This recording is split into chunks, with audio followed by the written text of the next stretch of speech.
7.1 प्रस्तावना।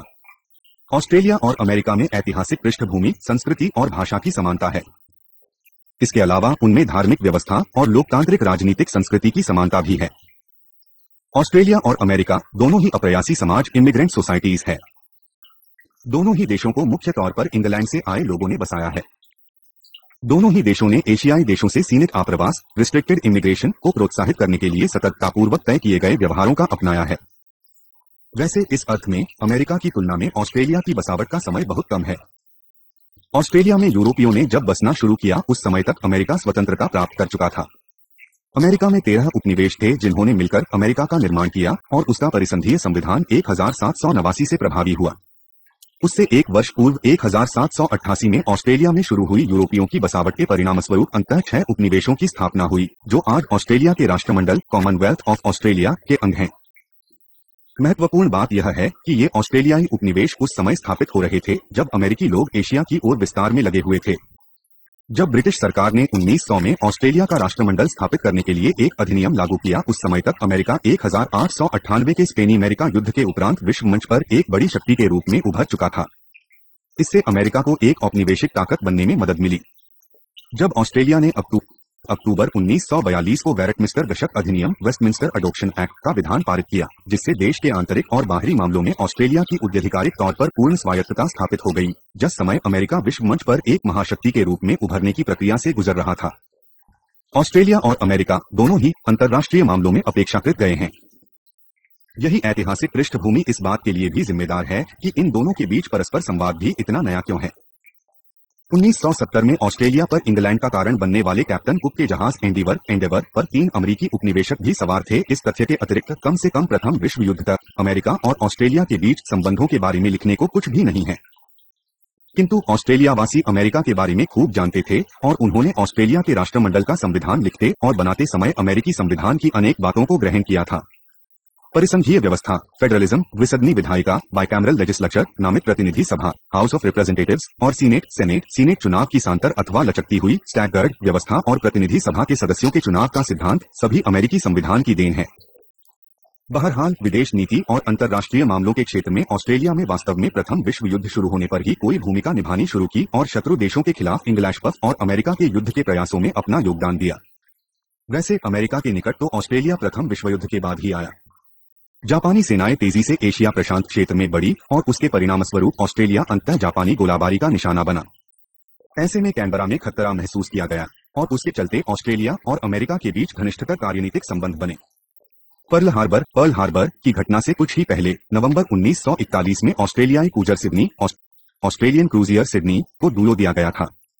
द्वितीय विश्व युद्ध में अमेरिका के बोध में आने के कुछ ही समय बाद ऑस्ट्रेलियाई भी बहादुरी से लड़े और उन्होंने मलाया की रक्षा करने में 1700 से भी अधिक लोगों का बलिदान दे दिया। डार्विन, विंडरडैम, ब्रूम, सिडनी जैसे कई ऑस्ट्रेलियाई प्रदेश जापानी गोलाबारी का शिकार हुए। उल्लेखनीय बात यह रही कि अपनी सुरक्षा के लिए अब तक इंग्लैंड पर निर्भर कर रहे ऑस्ट्रेलिया ने द्वितीय विश्व युद्ध में शामिल होने के अमेरिकी फैसले के शीघ्र बाद अपना रास्ता बदल लिया।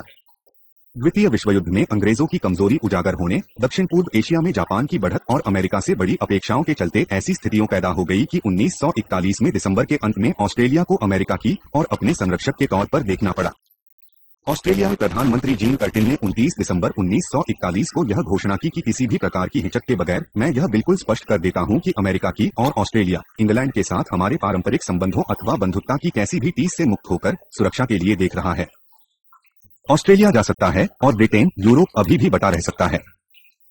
इसलिए हम दृढ़ संकल्प करते हैं कि ऑस्ट्रेलिया नहीं जाएगा और हम अपनी सारी ऊर्जा एक योजना बनाने में लगा देंगे जिसकी आधारशिला अमेरिका होगा, जिससे डनारे देश में कुछ आत्मविश्वास आएगा कि हम युद्ध को शत्रु के खिलाफ जाने तक घंटे रह सकते हैं।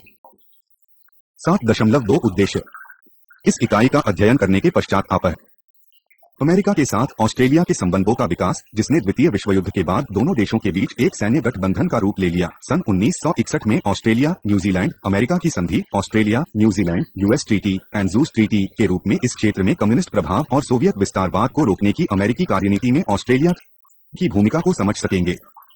शीत युद्ध के दौरान सैनिक, सामरिक, राजनीतिक और आर्थिक क्षेत्र में ऑस्ट्रेलिया और अमेरिका के बीच सहयोग, जिसमें कोरिया और वियतनाम के विरुद्ध 2 घातक अमेरिकी युद्धों में अमेरिका के मित्र के रूप में ऑस्ट्रेलिया की हिस्सेदारी भी शामिल है, को जान सकेंगे। शीत युद्ध के बाद की अवधि में दोनों देशों के बीच विश्व में लोकतंत्र को बढ़ावा देने, एशिया प्रशांत क्षेत्र में शांति और सुरक्षा बनाए रखने, सामूहिक विनाश के हथियार weapons of mass destruction WMD की रोकथाम करने और अंतर्राष्ट्रीय आतंकवाद इंटरनेशनल टेररिज्म से लड़ाई के क्षेत्र में द्विपक्षीय संबंध का विश्लेषण कर सकेंगे। और अमेरिका पर 11 सितंबर के हमलों के बाद दोनों देशों के बीच सुरक्षा सहयोग और आतंकवाद के विरुद्ध अमेरिकी लड़ाई में भागीदारी की वचनबद्धता और अफगानिस्तान तथा इराक में अमेरिकी सैन्य अभियानों में ऑस्ट्रेलिया की भागीदारी की समीक्षा कर सकेंगे। 7.3 गठबंधन। 2 जापानी शहरों पर बमबारी, जापानी सेनाओं का समर्पण और द्वितीय विश्व युद्ध की समाप्ति से जापान के उस डर का अंत नहीं हुआ जो ऑस्ट्रेलिया और एशिया प्रशांत के अन्य छोटे छोटे देशों में घर कर चुका था। इस समय अमेरिका एक ताकतवर ससा के रूप में जापान के फिर से उभरने की संभावना को लेकर इतना चिंतित नहीं था जितना यह कम्युनिस्ट प्रभाव और सोवियत ताकत तथा उसके प्रभाव के विस्तार को लेकर चिंतित था। साम्यवाद ने अस्तित्व संबंधी जी समस्या अमेरिका के सामने खड़ी कर दी थी। उसका टकराव ऑस्ट्रेलिया और अन्य एशियाई देशों के इस मनोवैज्ञानिक भय से था कि प्रथम विश्व युद्ध के बाद जैसे जर्मनी ने यूरोप के साथ किया था वैसे ही जापान भी वापस जा सकता है और उनके खिलाफ सैनिक कार्रवाई कर सकता है। इसलिए जापान के साथ शांति समझौते की अमेरिकी इच्छा ने ऑस्ट्रेलिया और दक्षिण पूर्वी एशियाई देशों को कुछ हद तक चकित और भयभीत करके रख दिया। गैर साम्यवादी दक्षिणी कोरिया और उत्तरी कोरियाई कम्युनिस्ट आक्रमण और चीनी गृह युद्ध में सफल कम्युनिस्ट जीत के बाद वाशिंगटन जापान के साथ एक हल्की शांति संधि चाहता था। इसके पीछे विचार यह था कि जापान को दंडित करके सोवियत संघ की गोद में धकेलने के बजाय उसका इस तरह पुनर्निर्माण किया जाए कि बढ़ते साम्यवादी प्रभाव को निष्क्रिय कर सके। ऑस्ट्रेलिया को न तो सोवियत संघ से कोई भय था और न ही साम्यवाद से। अन्य अनेक क्षेत्रीय देशों की तरह कैनबरा ने भी एक ऐसी संधि की बात की जिसमें जापान को पुनर्शस्त्रीकरण, रिआर्मामेंट, फिर से हथियार बंद होने की मनाही हो और युद्ध की क्षतिपूर्ति का निर्धारण हो। बहरहाल ऑस्ट्रेलिया और अमेरिका के बीच हुई कूटनीतिक वार्ताओं डिप्लोमेटिक नेगोशिएशंस के फलस्वरूप अंततः अमेरिका ने भविष्य में जापानी आक्रमण नहीं होने का आश्वासन दिया। किंतु बढ़ते साम्यवादी प्रभाव को ध्यान में रखते हुए वाशिंगटन ने ऑस्ट्रेलिया और न्यूजीलैंड के साथ गठबंधन करने को महत्वपूर्ण समझा ताकि समय आने पर साम्यवाद के खतरे से निपटा जा सके। इस तरह 1951 की ऑस्ट्रेलिया न्यूजीलैंड अमेरिका की संधि का मूल कारण रहा दक्षिण प्रशांत में जापान का भय और साम्यवादी विस्तारवाद कम्युनिस्ट एक्सपेंशनिज्म के प्रति वाशिंगटन की चिंता। ऑस्ट्रेलिया न्यूजीलैंड अमेरिका सुरक्षा संधि सितंबर 1951 को सैन फ्रांसिस्को में हुई और यह 29 अप्रैल 1952 को प्रभावी हुई। इस संधि पर हस्ताक्षर करने वाले पक्षों ने यह माना कि प्रशांत क्षेत्र में उनमें से किसी पर भी होने वाला सशस्त्र हमला दूसरों की शांति और सुरक्षा के लिए भी खतरा होगा। इस संधि के अनुसार सुरक्षा को खतरा होने की स्थिति में उन्हें एक दूसरे से परामर्श करना था और सशस्त्र हमले की स्थिति में उन्हें अपनी अपनी संवैधानिक प्रक्रियाओं के अनुसार साझा खतरे का सामना करना था। महत्वपूर्ण बात यह है कि ऑस्ट्रेलिया न्यूजीलैंड अमेरिका की संधि के लिखित पाठ में जापानी खतरे की चर्चा नहीं की गई। इस तरह की संधियों में आमतौर पर खतरों को सही से इंगित करने से बचा जाता है और हस्ताक्षर करने वाले पक्षों के लिए विकल्प खुले रखे जाते हैं कि वे भविष्य के अनदेखे परिदृश्य से सामंजस्य कर सकें। सदस्य देशों को होने वाले संभावित खतरों को समझा जाता है और संधि की आवश्यक व्याख्याओं के लिए इसलिए पर्याप्त गुंजाइश छोड़ी जाती है ताकि वह बदलती परिस्थितियों के अनुकूल हो। ऑस्ट्रेलियाई सरकार यह अपेक्षा करती थी कि यह दक्षिण प्रशांत क्षेत्र में शांति और व्यवस्था बनाए रखने और भविष्य में किसी भी बाहरी खतरे से ऑस्ट्रेलिया की सुरक्षा को सुनिश्चित करने के लिए अमेरिका के साथ नए गठबंधन संबंध का और इस नई राधि का लाभ उठा लेगी। किंतु ऑस्ट्रेलिया के अनेक विपक्षी नेताओं और टिप्पणीकारों का मानना था कि ऑस्ट्रेलिया न्यूजीलैंड अमेरिका की संधि तो वास्तव में जापानी शांति संधि को पूरा करने की कार्यवाही थी और इसमें हमें ऐसा कुछ नहीं मिला जो हमारे पास पहले से नहीं था। ऐसा महसूस किया गया कि ऐसा हो ही नहीं सकता था कि ऑस्ट्रेलिया पर किसी ताकत का हमला हो और अमेरिका की जिम्मेदारी वाले किसी अन्य क्षेत्र की शांति खटाई में न पड़े, और यह भी कि वाशिंगटन के पास कैनबरा का बचाव करने के अतिरिक्त और कोई वारा नहीं होगा। कुछ लोगों का मानना था कि ऑस्ट्रेलिया न्यूजीलैंड अमेरिका की संधि में अमेरिका को अच्छी तरह से वचनबद्ध करने की व्यवस्था नहीं थी और इस संधि के प्रति उसकी वचनबद्धता उत्तरी अटलांटिक संधि संगठन NATO North Atlantic treaty organization NATO के प्रति उसकी वचनबद्धता जितनी नहीं थी। 7.4 शीत युद्धकालीन सहयोग। अमेरिका के साथ नए गठबंधन अथवा मैत्री संबंध से सुरक्षित और कुछ हद तक संतुष्ट ऑस्ट्रेलिया विशेषकर चीन सोवियत सहयोग के युग में कुछ वर्षों के लिए बीन के विरुद्ध और पूर्ववर्ती सोवियत संघ के विरुद्ध शीत युद्ध छेड़ने में अमेरिका का भागीदार बन गया। यूरोप में शुरू होने वाला शीत युद्ध जल्दी ही साम्यवादी चीन के उदय के साथ एशिया में फैल गया और वहां से कोरियाई प्रायद्वीप में पहुंच गया, जहां उत्तरी कोरिया ने दक्षिणी कोरिया पर हमला कर दिया और फिर इसकी परिणति वर्षों तक चलने वाले भारत चीन संकट और वियतनाम युद्ध में हुई। कोरिया में साम्यवादी हमले को नाकाम करने के लिए अमेरिकी नेतृत्व में संयुक्त राष्ट्र यूनाइटेड नेशंस UN की जी सेना बनी, उसमें ऑस्ट्रेलिया ने तुरंत अपना योगदान दिया। वस्तुतः ऑस्ट्रेलिया तो अमेरिका के बाद दूसरा ऐसा देश था जिसने यह करने की घोषणा की और इस हमले को नाकाम करने के लिए बनी संयुक्त राष्ट्र की सेना में अपने लगभग 17,000 सैनिक दे दिए। फिर भी यह तो स्पष्ट था कि ऑस्ट्रेलिया में अमेरिका के इशारे पर ऐसा किया था, और अगर अमेरिका की भागीदारी इसमें नहीं होती तो वह भी इसमें शामिल नहीं होता। 2 वर्ष और 17 दिन के भारी संघर्ष में कोरियाई प्रायद्वीप में राष्ट्रमंडल सेना के 1.263 सैनिक मारे गए और 4,817 घायल हो गए, जबकि अमेरिका के 33,000 सैनिक मारे गए। ऑस्ट्रेलिया के 1,500 से अधिक सैनिक हताहत हुए, जिनमें 339 मारे गए। इस लड़ाई में लगभग 5 लाख दक्षिण कोरियाई मारे गए, जबकि उत्तरी कोरिया और बीम के मृतकों की संख्या का कोई पता नहीं है। ऑस्ट्रेलिया ने 1948 से 60 में मलाथा में साम्यवादी विद्रोह को दबाने के लिए भी अपनी सैनिक सहायता दी। 1963 से 65 में सारावाक, सरवक में इंडोनेशिया समर्थित आक्रमण का मुकाबला करने के लिए भी ऑस्ट्रेलिया ने सहायता प्रदान की। तुलनात्मक रूप में वियतनाम युद्ध में ऑस्ट्रेलिया की संलिप्तता इन्वॉल्वमेंट अधिक विवादास्पद थी। यह संयुक्त राष्ट्र की कार्यवाही नहीं थी। इसमें एक वास्तविक अमेरिकी मित्र राष्ट्र होने की ऑस्ट्रेलियाई इच्छा प्रकट होती थी। वियतनाम युद्ध में अमेरिका की सैनिक संलिप्तता के दुर्भाग्यपूर्ण दिनों में ऑस्ट्रेलिया सक्रिय रूप में अमेरिका के पक्ष में रहा और उसने अमेरिकी सेनाओं के साथ लड़ने के लिए काफी बड़ा सैन्य दल भेजा। ऑस्ट्रेलिया के 40,000 से अधिक थल सैनिकों, 4,000 से अधिक वायुसेना के जवानों और 12,000 से अधिक नौसेना के जवानों ने वियतनाम युद्ध में हिस्सा लिया। इस युद्ध के दौरान ऑस्ट्रेलिया के 1,000 से अधिक सैनिक और नागरिक मारे गए और कई हजार घायल हुए। जहीं ऑस्ट्रेलियाई चल सैनिक वियतनाम के जंगलों में लड़ाई में लगे थे, वहीं ऑस्ट्रेलियाई नौसैनिकों रॉयल ऑस्ट्रेलियन नेवी की भूमिका भी वियतनाम युद्ध में काफी व्यापक थी। युद्ध के दौरान ऑस्ट्रेलियाई विध्वंसक पोतों ने लगभग 4 लाख मील की समुद्री यात्रा की और 1 लाख से भी अधिक मात्रा में गोला बारूद दागा। Aircraft HMAS Sydney HMAS Sydney विख्यात पुंग टाक फेरी बंग ताओ फेरी में लगभग 16,000 ऑस्ट्रेलियाई सैनिक ले गया। जिस सरकार मेंजीज गवर्नमेंट और उसके रूढ़िवादी उत्तराधिकारियों कॉन्सर्वेटिव सक्सेसर्स ने वियतनाम में प्रथम ऑस्ट्रेलियाई इंस्ट्रक्टर्स भेजने के लिए कई स्पष्टीकरण प्रस्तुत किए और फिर गई 1966 में लड़ाकू सैनिक भेजने को भी उचित ठहराने का प्रयास किया। अमेरिकी सरकार की लीक पर सोचते हुए यह तर्क दिया गया कि इस क्षेत्र में लोकतंत्र की रक्षा करना महत्वपूर्ण था, किंतु अधिकांश विधिवत और गंभीर सार्वजनिक स्पष्टीकरणों में यह कहा गया कि दक्षिण पूर्व एशिया में अमेरिका को संलिप्त करना ऑस्ट्रेलिया के राष्ट्रीय हित में था और यह भी कि वियतनाम युद्ध में ऑस्ट्रेलिया की भागीदारी से इसे प्रोत्साहन मिलेगा। अक्सर यह तर्क भी दिया गया कि दक्षिण वियतनाम यदि साम्यवादियों के हाथ में चला गया तो यह ऑस्ट्रेलिया और इस क्षेत्र के लिए सीधा सैनिक खतरा होगा, और यह भी कि भारत चीन का जो संकट था वह हिंद महासागर और प्रशांत महासागर के बीच साम्यवादी चीन की पैठ का ही एक हिस्सा था। यह तर्क दिया गया कि वियतनाम में ऑस्ट्रेलिया की संलिप्तता एक बीमा पॉलिसी की तरह थी और ऑस्ट्रेलिया पर कभी हमला होने की स्थिति में यह अमेरिकी मदद के लिए अग्रिम भुगतान डाउन पेमेंट के बराबर होगा। लेबर पार्टी ने वियतनाम में सैनिक भेजने का विरोध किया, किंतु यह सीमित था। विदेश नीति के 3 महत्वपूर्ण मुद्दों पर लेबर पार्टी और कंजर्वेटिव पार्टी में कोई अधिक मतभेद नहीं था। ये 3 मुद्दे थे अमेरिकी गठबंधन, साम्यवाद का विरोध और ऑस्ट्रेलिया को सुरक्षित तथा अभेद्य रखने हेतु साझा संकल्प। यहाँ यह बात उल्लेखनीय है कि वियतनाम युद्ध विरोधी भावनाएं ऑस्ट्रेलिया में तब तक नहीं फैली जब तक कि अमेरिका में ऐसा नहीं हुआ। 1960 के दशक के मध्य में बहुत छोटे पैमाने पर शुरू हुए वियतनाम युद्ध के खिलाफ अभियान 1970 के दशक के प्रारंभ में एक जन आंदोलन का रूप ले लिया, जबकि ठीक उसी समय अमेरिका में भी ऐसे ही आंदोलन हो रहे थे। शीत युद्ध के दौरान ऐसे कई अवसर आए जब ऑस्ट्रेलिया ने अमेरिका से अलग रुख अपनाया। ऐसा ही एक उदाहरण 1966 के रखेज संकट में मिलता है, जो लगातार कुछ दुखद घटनाओं के कारण पैदा हुआ था और जिसके परिणामस्वरूप मिस्र के राष्ट्रपति अब्दुल नासिर को स्वेज नहर का राष्ट्रीयकरण करना पड़ा। इस संकट को दूर करने के अंतर्राष्ट्रीय प्रयास में ऑस्ट्रेलिया की सक्रिय भूमिका रही। प्रधानमंत्री मेनेजीस ने काहिरा जाने वाले एक अंतर्राष्ट्रीय मिशन का नेतृत्व किया, जिसका उद्देश्य नासिर को यह समझाना था कि स्वेज नहर को संयुक्त राष्ट्र से जुड़े एक अनाराष्ट्रीय निकाय के अधीन रखना चाहिए। किंतु ऑस्ट्रेलियाई प्रयास अमेरिकी राष्ट्रपति Dwight D. आइजनहावर की इस घोषणा के बाद विफल हो गया कि उनकी सरकार मिस्र के खिलाफ किसी भी बल प्रयोग का समर्थन नहीं करेगी। अमेरिका को धक्का बताते हुए इंग्लैंड और फ्रांस ने इजरायल से हाथ मिला लिए और मिस्री ठिकाने पर बमबारी शुरू कर दी। ऑस्ट्रेलिया ने मिस्र विरोधी सेना में तो हिस्सा नहीं लिया, किंतु राजनीतिक स्तर पर खुला समर्थन दिया और मिस्र पर इंग्लैंड फ्रांस इजरायल के हमले की निंदा करने वाले संयुक्त राष्ट्र के प्रस्ताव के विरोध में मतदान किया।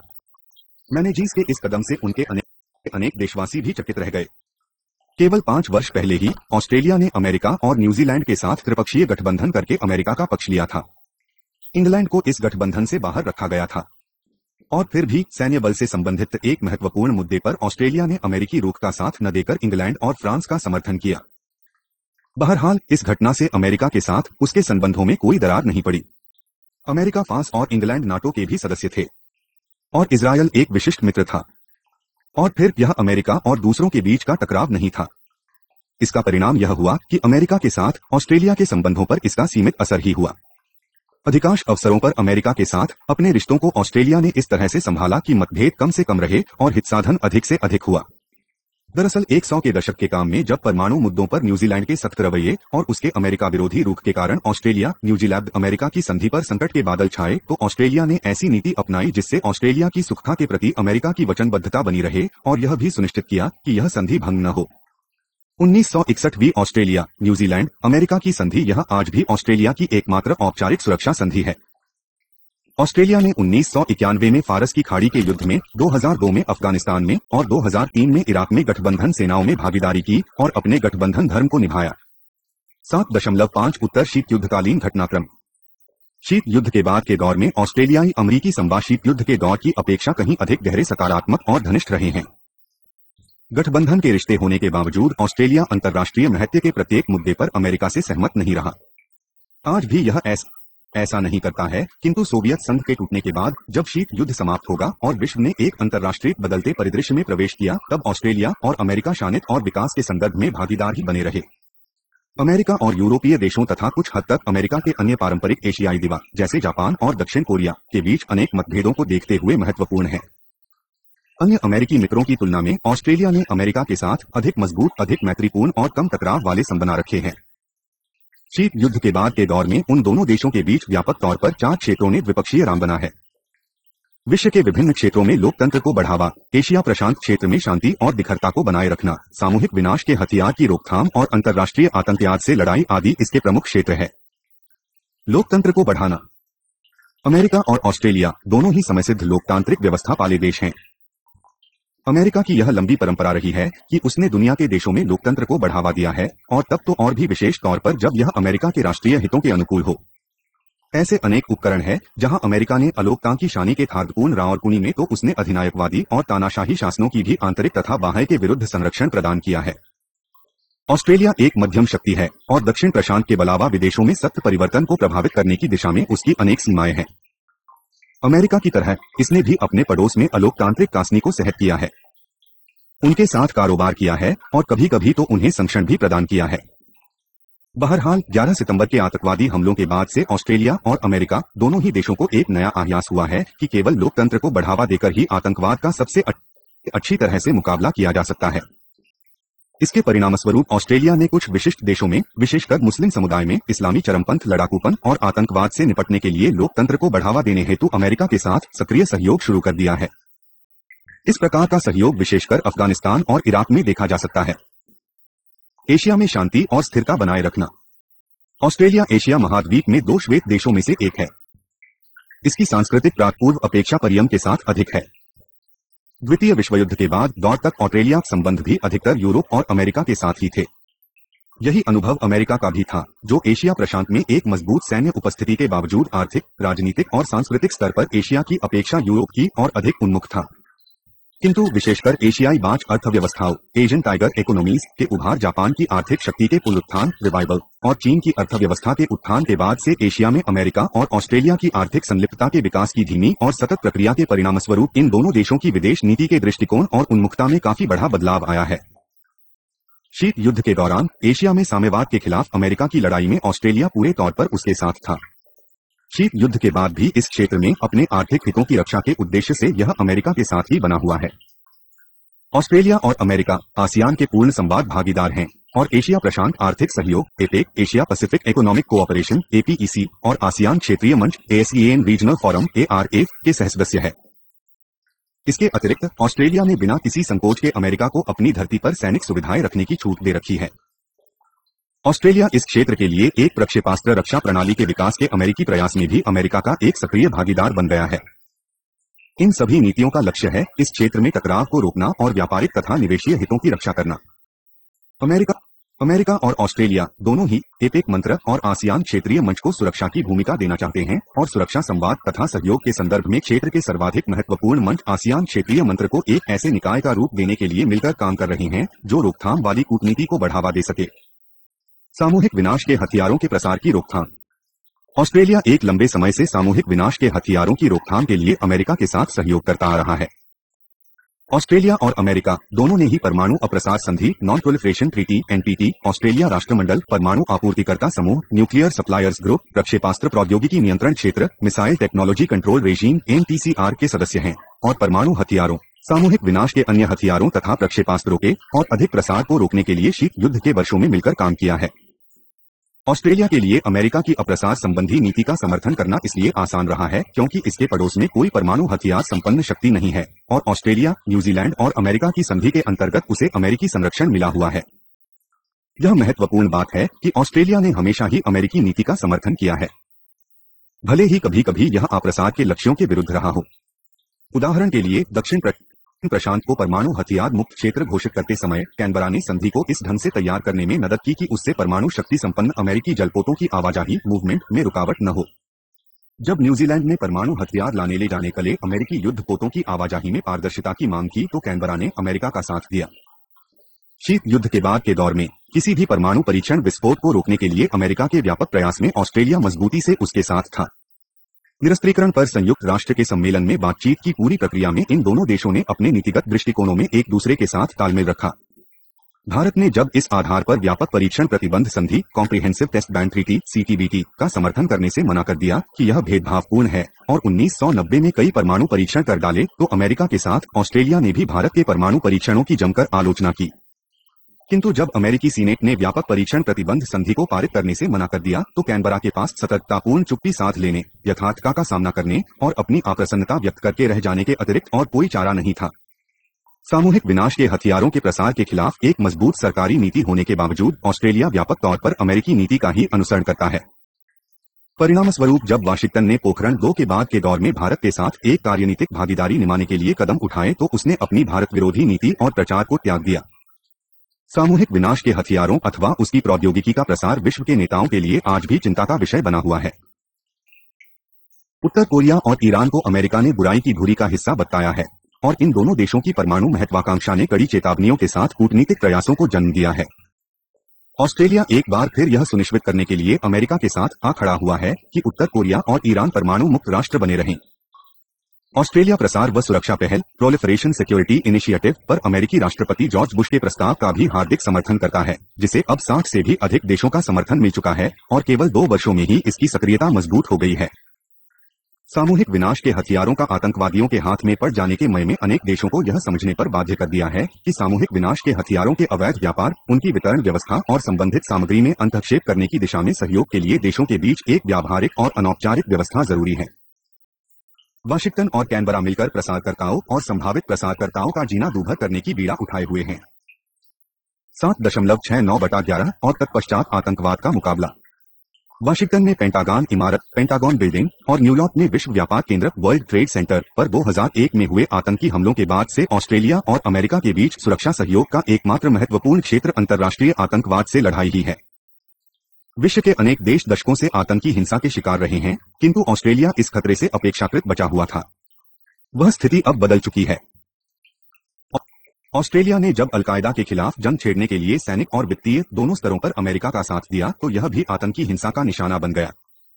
11 सितंबर 2001 के बाद से ऑस्ट्रेलिया आतंकवाद और आतंकवादियों के जाल का मुकाबला करने, गिरफ्तारियों करने और आर्थिक तथा अन्य संशोधनों को उन तक नहीं पहुंचने देने के लिए अमेरिका एवं अन्य देशों के साथ मिलकर प्रयास करता आ रहा है। वर्ष 2004 में जारी ऑस्ट्रेलिया सरकार के एक श्वेत पत्र में कहा गया है, ऑस्ट्रेलिया सरकार आतंकवाद के विरुद्ध अंतर्राष्ट्रीय अभियान के प्रति दृढ़ता से वचनबद्ध है। यह ऑस्ट्रेलिया के राष्ट्रीय हित में है। हमने अपने देश, अपने लोगों, अपनी जीवन शैली, अपने मूल्यों और अपनी स्वतंत्रता को बचाने के लिए लड़ाई को आतंकियों तक ले जाने में अपने सामूहिक विनाश के हथियार भागीदारों के साथ शामिल होने का विकल्प चुना है। यह आसान काम नहीं है और जल्दी पूरा भी नहीं होने वाला है, किंतु शांति और सुरक्षा के लिए यह हमारा एकमात्र विकल्प है। इसलिए जब तक होगा हम इस अभियान का समर्थन अपनी पूरी ताकत और संकल्प के साथ करेंगे। अमेरिका के साथ ऑस्ट्रेलिया का गठबंधन इसकी अंतर्राष्ट्रीय आतंक विरोधी कार्यनीति का एक प्रमुख आधार है। कैनबरा इसे अपनी एशिया प्रशांत क्षेत्र की सुरक्षा के लिए बुनियादी आवश्यकता मानता है। ऑस्ट्रेलिया का विचार है कि अमेरिका को आतंक के खिलाफ अभियान में सारा बोझ उठाने के लिए अकेला नहीं छोड़ देना चाहिए और यह भी कि ऑस्ट्रेलिया विभिन्न तरीकों से अमेरिका के अंतर्राष्ट्रीय प्रयासों में योगदान देगा, जिसमें सैनिक कार्रवाई, कानून प्रवर्तन और उसके पड़ोसी क्षेत्र में आतंकी गतिविधियों की खुफिया जानकारी शामिल है। दूसरी ओर अमेरिका आतंकवाद के विरुद्ध लड़ाई के लिए आवश्यक सैनिक, खुफिया जानकारी, कानून प्रवर्तन और आर्थिक संसाधन उपलब्ध कराता है, जिनका उपयोग ऑस्ट्रेलिया अपने हितों की रक्षा के लिए करता है। ऑस्ट्रेलिया के श्वेत पत्र में कहा गया है कि इन संसाधनों, विशेषकर अमेरिका के विशाल खुफिया जानकारी तंत्र तक हमारी पहुंच से हमें ऑस्ट्रेलिया की सुरक्षा के प्रति आतंकी खतरों की निगरानी करने और समुचित जवाबी उपाय करने में सहायता मिलती है। इन संसाधनों तक हमारी पहुंच न हो तो अल-कायदा, जेमा इस्लामिया और लश्कर-ए-तैयबा जैसे अंतर्राष्ट्रीय आतंकी समूह से मुकाबला करने की हमारी क्षमता में बहुत कमी आ जाएगी। अफगानिस्तान में सैनिक हस्तक्षेप।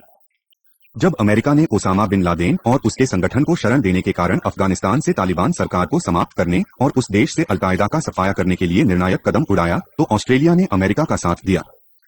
वस्तुतः ऑस्ट्रेलिया, न्यूजीलैंड और अमेरिका की संधि होने के लगभग आधी शताब्दी के इतिहास में पहली बार ऑस्ट्रेलिया ने इस गत्कान संधि के प्रावधान का उपयोग किया और सैन्य अभियानों के लिए अपने सैनिक दिए तथा अफगानिस्तान में अल-कायदा के मुख्य आस्की प्रशिक्षण शिविरों का विनाश करने में अमेरिकी नेतृत्व वाले अंतर्राष्ट्रीय गठबंधन का साथ देते हुए उस संगठन के मुख्य ठिकाने को ध्वस्त कर दिया। ऑस्ट्रेलियाई सेना ने अफगानिस्तान में अंतर्राष्ट्रीय गठबंधन के हिस्से के रूप में लगभग 1 वर्ष तक कार्रवाई की और अनेक अभियानों को अंजाम दिया।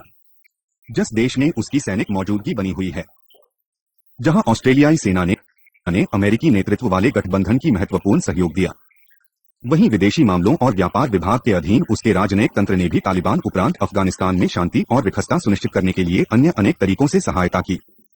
इराक में आतंकवाद के विरुद्ध लड़ाई।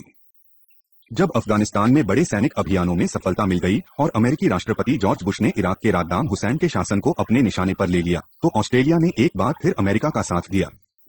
अमेरिका और ऑस्ट्रेलिया सहित दुनिया भर में हो रहे युद्ध विरोधी प्रदर्शनों और संयुक्त राष्ट्र का समर्थन नहीं मिलने के बावजूद वाशिंगटन ने इच्छुक भागीदारों के गठबंधन की सहायता से इराक में सेना हस्तक्षेप का फैसला किया। इसका लक्ष्य था सद्दाम हुसैन की हुकूमत को समाप्त करना। इंग्लैंड की तरह ऑस्ट्रेलिया भी इराक में अमेरिका के अभियान में उसकी सहायता करने वाला एक अत्यंत इच्छुक भागीदार साबित हुआ। इसने अमेरिकी नेतृत्व वाले गठबंधन को अपने सैनिक दिए और आज भी इराक में उसके सैनिक मौजूद हैं।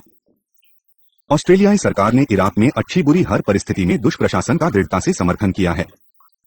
इराक की शुरुआती अफरातफरी, उसके बाद के विद्रोह और अब एक भय संविधान के अनुसार इराकियों को अपना प्रशासन खुद चलाने के योग्य बनाने की मौजूदा कोशिशों के इस पूरे दौर में ऑस्ट्रेलिया ने अमेरिका के प्रयासों में अपना विनष्ट योगदान दिया है।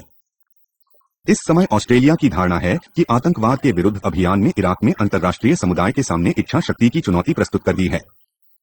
अल-कायदा के साथ सद्दाम हुसैन के रिश्तों को लेकर पहले जो भी बहस और आरोप रहे हो, कैनबरा का मानना है कि अब अल-कायदा और अन्य अंतर्राष्ट्रीय आतंकी गुटों ने इराक को अपनी रणभूमि बना लिया है। उसका तर्क है कि विदेशी आतंकियों ने इराकी और गठबंधन सेनाओं तथा नागरिकी पर हिंसक हमले करने के लिए इराकी विद्रोहियों से हाथ मिला लिया है और उनका लक्ष्य है इराक में अपेक्षाकृत अधिक प्रतिनिधि सरकार तथा स्थिरता की ओर सफल संक्रमण करने के इराकी एवं अंतर्राष्ट्रीय प्रयासों को विफल करने हेतु हिंसा और ध्वंस का इस्तेमाल करना। अमेरिका की तरह ऑस्ट्रेलिया यह नहीं मानता कि इराकी विद्रोही, इराकी इंसर्जेंट्स अमेरिकी नेतृत्व वाली गठबंधन सेना से लड़ने को दृढ़ संकल्प हैं। अमेरिका और ऑस्ट्रेलिया दोनों ने ही यह मान लिया है कि इराक अब आतंकवाद के विरुद्ध लड़ाई की सफलता अथवा विफलता का पैमाना बन गया है। तर्क यह दिया जाता है कि आतंकवादियों के कारण इराक में नागरिक व्यवस्था ध्वस्त होने से सुरक्षा पर गंभीर प्रभाव पड़ेगा, मध्य पूर्व में स्थिरता खतरे में पड़ जाएगी, गंभीर मानवीय समस्याएं खड़ी हो जाएंगी और आतंकवादियों को अपनी गतिविधियां चलाने का अड़का और प्रधार का लाभ मिल जाएगा और इससे मुस्लिम जगत में पश्चिमी प्रभाव को धो डालने के उनके संकल्प को मजबूती मिलेगी। वहीं इराक से आतंकी गतिविधियों का खात्मा आतंकवाद विरोधी विश्वव्यापी जंग के लिए एक बड़ी जीत होगी।